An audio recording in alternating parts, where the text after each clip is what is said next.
Monsieur Laksou Ndiaye, bonjour. Bonjour. Alors nous sommes aujourd'hui à l'hôtel de ville de Blois pour le lancement du Forum des maires et des élus territoriaux. Est-ce que vous voulez nous brosser un peu l'ambition de cette initiative portée conjointement par la société civile, dont le collectif des associations, et le FIGAS et Afrique Consult et la ville de Blois? Merci. En ce qui concerne les 10 ans du Festival international FIGAS, ainsi donc pour dire dans le cadre des 10 ans du Festival international FIGAS, nous avons eu l'habitude de recevoir beaucoup de personnalités qui viennent de plusieurs pays d'Afrique et d'ailleurs. Et aujourd'hui, cette année, dans le cadre de ces 10 ans de célébration, nous avons eu l'idée de pouvoir véritablement créer un forum pour faire rencontrer ces élus, ces personnes ressources, disons ces ambassadeurs et ces ministres et autres pour qu'ils puissent se retrouver autour d'un échange. Et cet échange-là est appelé forum. C'est un forum donc, qui interpelle et qui invite des maires qui viennent de plusieurs pays, et particulièrement du Sénégal, et qui vont se retrouver pendant 3 jours pour échanger sur des pratiques communes, pour échanger sur des stratégies de développement, pour échanger sur tout ce qui concerne jumelage, et ainsi de suite, et coopération décentralisée, et mettre en avant ce qu'on appelle la diplomatie territoriale.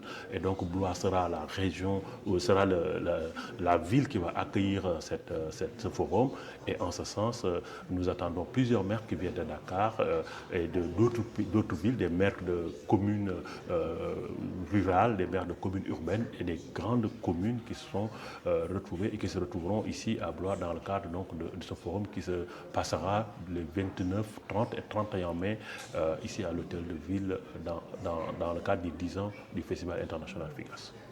Alors nous sommes dans un calendrier bien particulier, nous sommes en début de mandat, il y a aussi des opportunités à saisir. La première étape d'un travail de mise en lien qui est celui que vous êtes en train de faire repose sur quelle valeur? La valeur, c'est pour moi positionner un tout petit peu l'Afrique subsaharienne sur une dynamique de coopération entre non seulement la France, mais surtout entre le Loir-et-Cher, la ville de Blois, avec à sa tête le nouveau maire Marc Gricourt, qui a été élu tout fraîchement et qui a une dynamique d'ouverture que nous souhaitons et qui nous montre aussi que c'est en tout cas une politique qui doit se retourner, s'ouvrir vers véritablement une nouvelle zone qui est l'Afrique subsaharienne. Et c'est ça ce que nous recherchons et nous pensons qu'effectivement, à travers ce forum, de nouveaux liens, un nouveau réseau, de nouvelles stratégies de coopération vont s'ouvrir et donneraient l'opportunité à toute cette partie du Loir-et-Cher, des communes et autres, même de la région centrale de Loire. Et encore, ça peut s'ouvrir à toute la France entière, une nouvelle politique de coopération entre le Sénégal et la France. Pour conclure, Laksou Ndiaye, est-ce qu'on peut parler d'une ambition innovante à l'échelle des territoires et à l'échelle d'une nouvelle façon de se regarder entre la France et l'Afrique? Effectivement, ce que nous comptons faire, c'est que ce rapport soit un rapport gagnant-gagnant. Un rapport win-win qui permet effectivement aux collectivités africaines et aux sénégalaises et aux collectivités françaises, puissent chacun, en ce qui la concerne, puisse effectivement gagner dans ce rapport-là. Ce ne sera plus comme ce qu'on a l'habitude de voir, toujours peut-être la France qui vient investir, qui donne, mais nous souhaitons que ces rapports soient véritablement un rapport de retour et un rapport d'aller-retour. D'ailleurs, même si vous le constatez bien, ce lancement était prévu à Dakar. C'est par contingence que sa situation se retrouve ici parce que le calendrier ne l'avait pas vraiment permis. C'est en ce sens que nous l'avons souhaité. En plus de ça aussi, nous souhaitons véritablement que la diplomatie soit revue autrement, la diplomatie d'une façon territoriale soit revue autrement. Et en ce sens, nous, en tant qu'acteurs de la culture, nous voulons que la culture soit véritablement un tremplin, un levier pour le développement économique, social, politique et aussi culturel. Donc il va véritablement pour nous un moyen de pouvoir passer par cet atout-là. Monsieur Cédric Marmuz, vous êtes adjoint à l'éducation et à la coopération internationale. C'est un nouveau mandat qui s'ouvre pour vous. Quelles sont les leçons déjà que vous avez tirées en matière d'accompagnement des associations qui s'engagent pour la coopération, et y compris dans l'éducation, l'enseignement supérieur, puisque Blois est une très belle ville pour l'enseignement supérieur. Comme ça, très rapidement, quel tableau on peut brosser de l'engagement de la ville de Blois sur ces questions-là? Alors en ce qui concerne l'engagement de la ville de Blois pour la coopération, l'idée c'est de travailler avec les partenaires du territoire. Au moment où je vous parle, par exemple, on a l'INSA, qui est donc une grande école d'ingénieurs implantée à Blois, qui est représentée par une délégation justement au Sénégal autour d'un travail autour de l'électrification par le photovoltaïque avec l'association Horizon Sahel. Et donc nous, notre rôle en tant que collectivité, c'est de pouvoir accompagner ces actions et d'orienter aussi ces porteurs de projets vers des possibilités de financement et tout ce qui leur permet de réaliser ces projets. La coopération internationale, Monsieur Marmuse, elle commence ici, à Blois, et il y a un très bel exemple avec le 10e anniversaire du festival FIGAS. Vous avez appris à travailler mutuellement. Comment cette coopération locale aide à mieux performer, je dirais, après à l'international?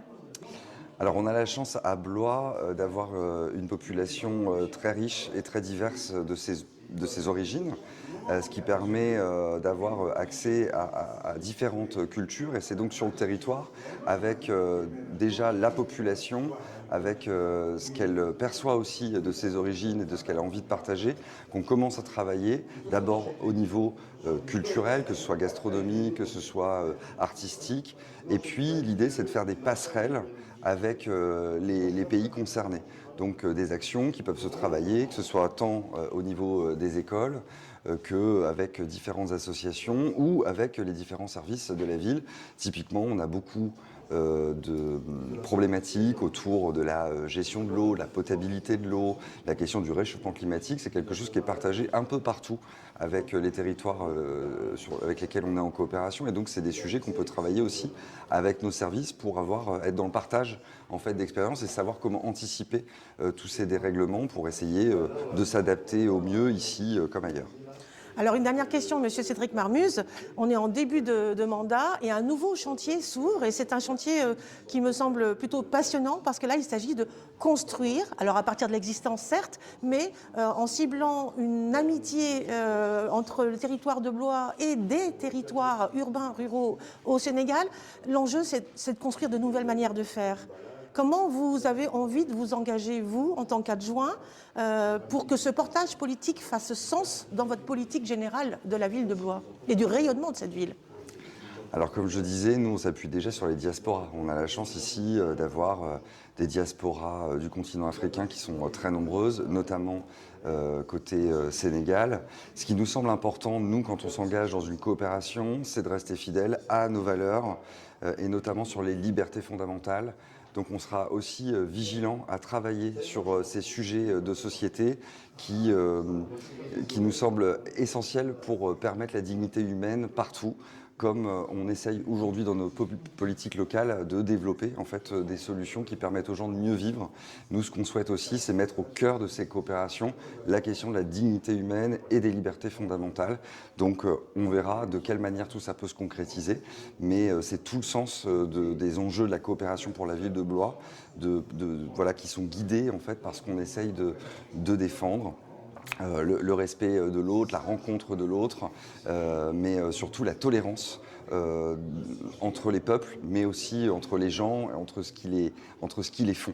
Voilà, on lutte contre les discriminations ici, et ce sera aussi le cas si demain on doit travailler avec le Sénégal pour trouver des solutions qui sont adaptées aux sociétés de chacun, bien évidemment, mais qui permettent de faire avancer l'humanité dans ce qu'elle a de plus grand, c'est-à-dire la tolérance et le respect.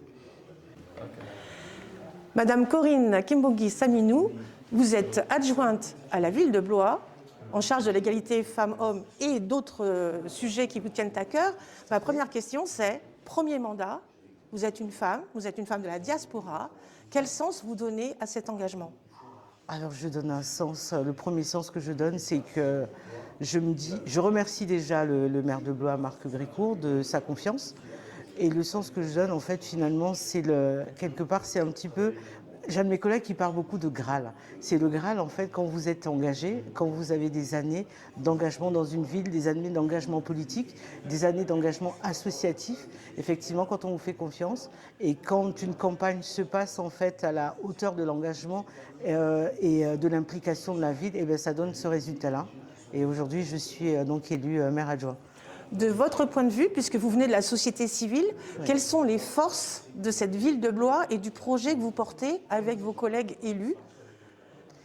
Alors, les forces, effectivement, quand vous parlez de société civile, je suis un peu les deux. C'est-à-dire que j'étais dans la société civile lorsque j'ai eu un engagement plutôt associatif.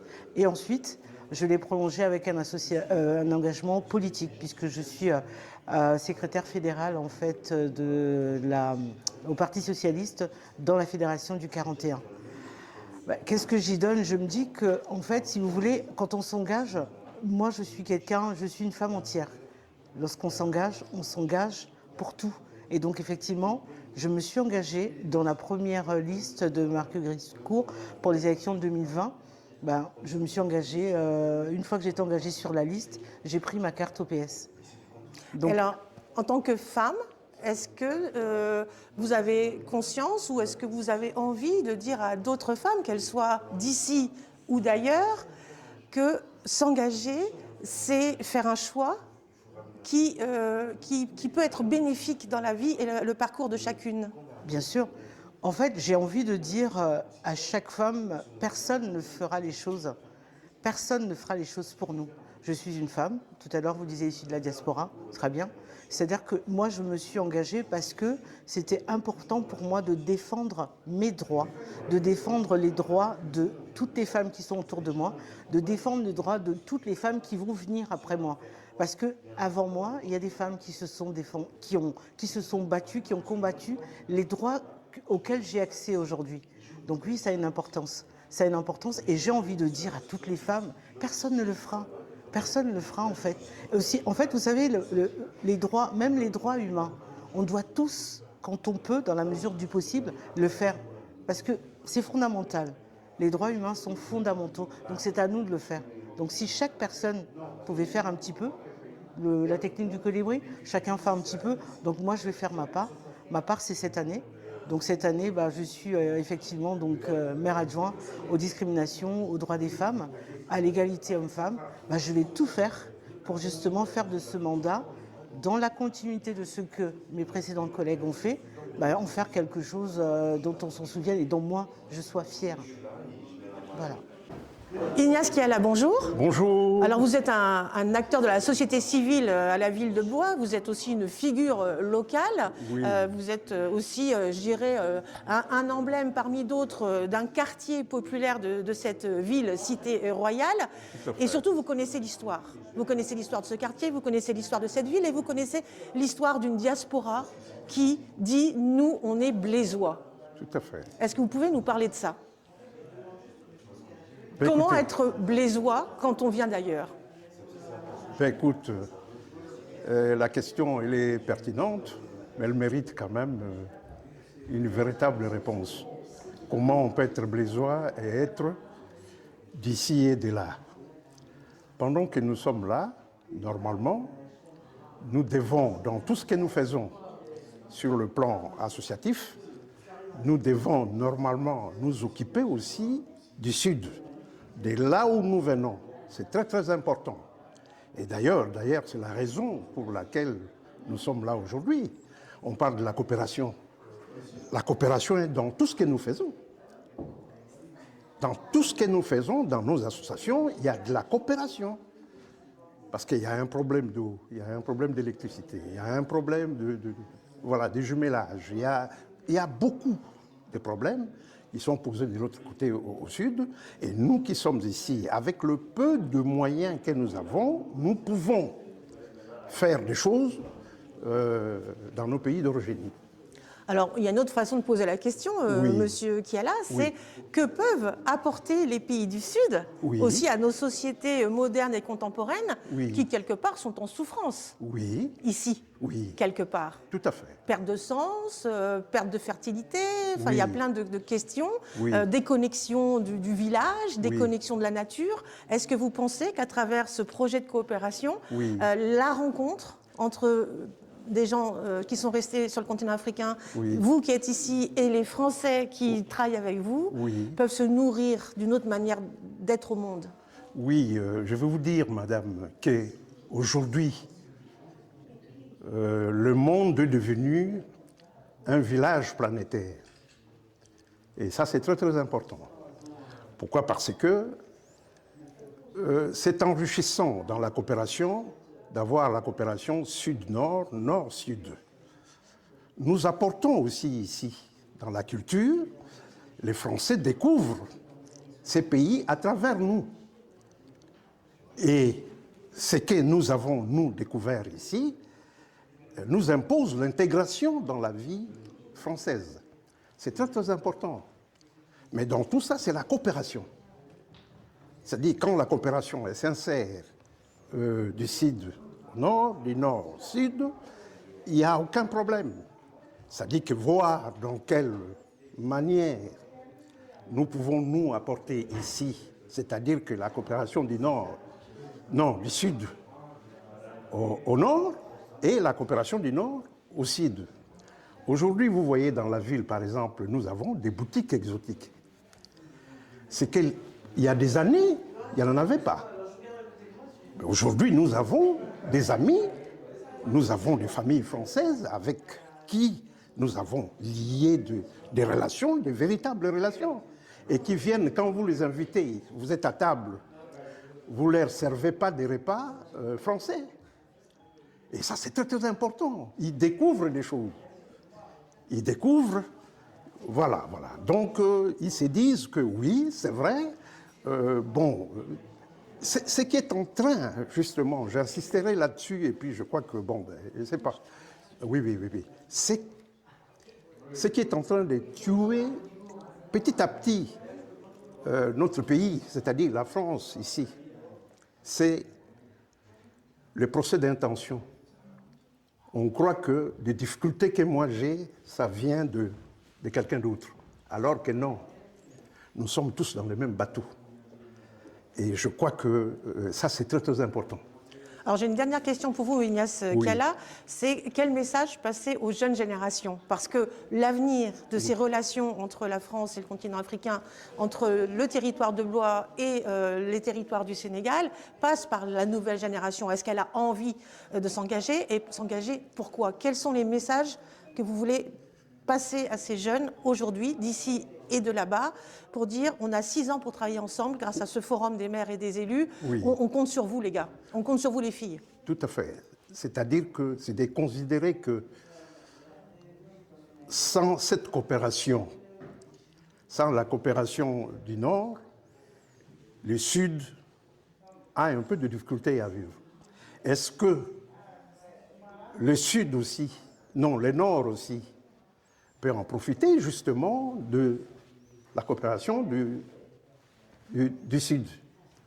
Mais ce qu'il faut se dire, il faut que les gens soient des patriotes. Il faut qu'ils se disent que nous sommes nés là, nous vivons en France, la France est notre patrie.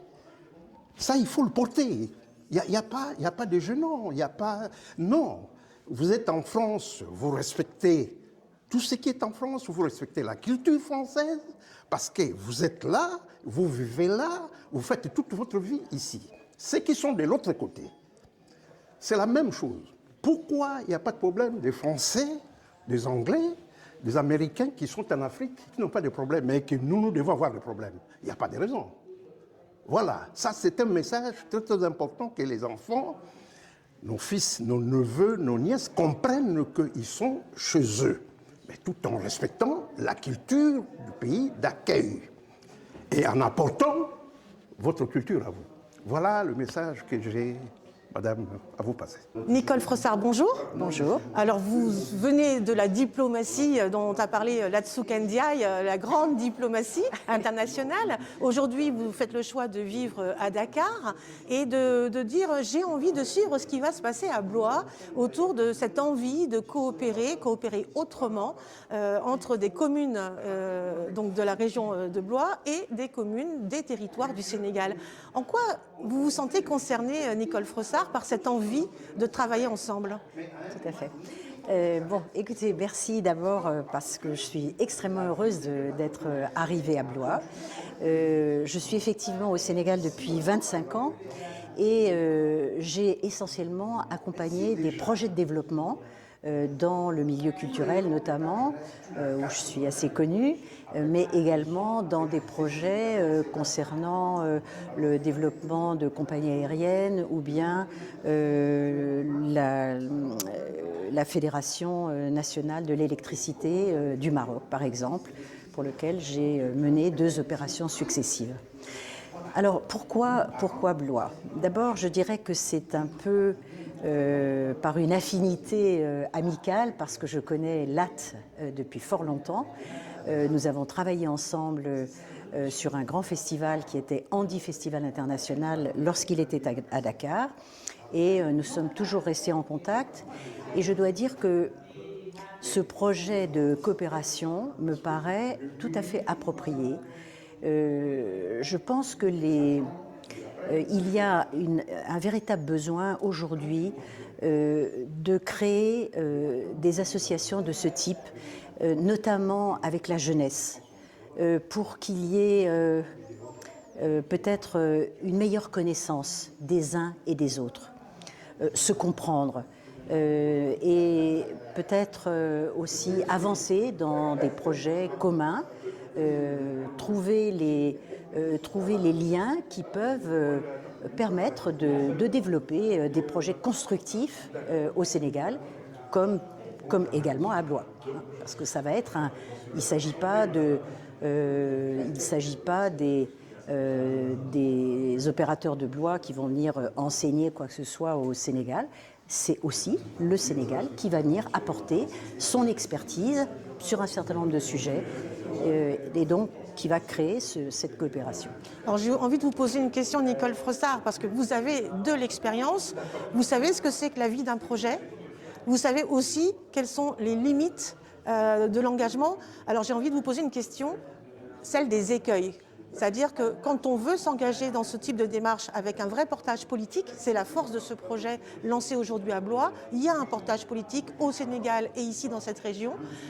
Quels sont les écueils à éviter pour ne pas que le soufflet n'ait même pas le temps de monter avant de retomber, si jamais il devait retomber, parce qu'il faut accepter ce risque-là. Parce que le temps est précieux.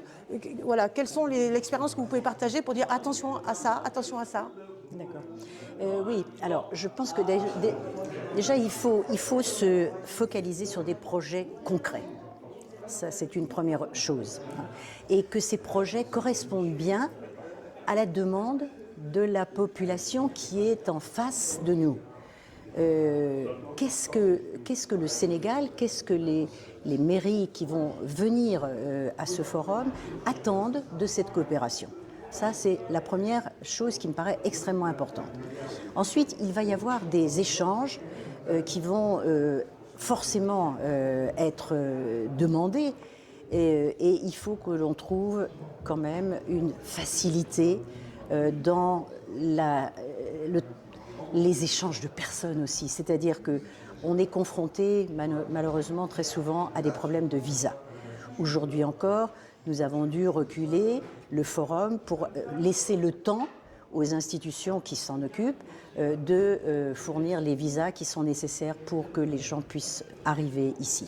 Bon, ça, c'est aussi un problème qu'il va falloir résoudre pour ne pas se trouver dans l'obligation de reculer des manifestations parce qu'on n'a pas le visa nécessaire.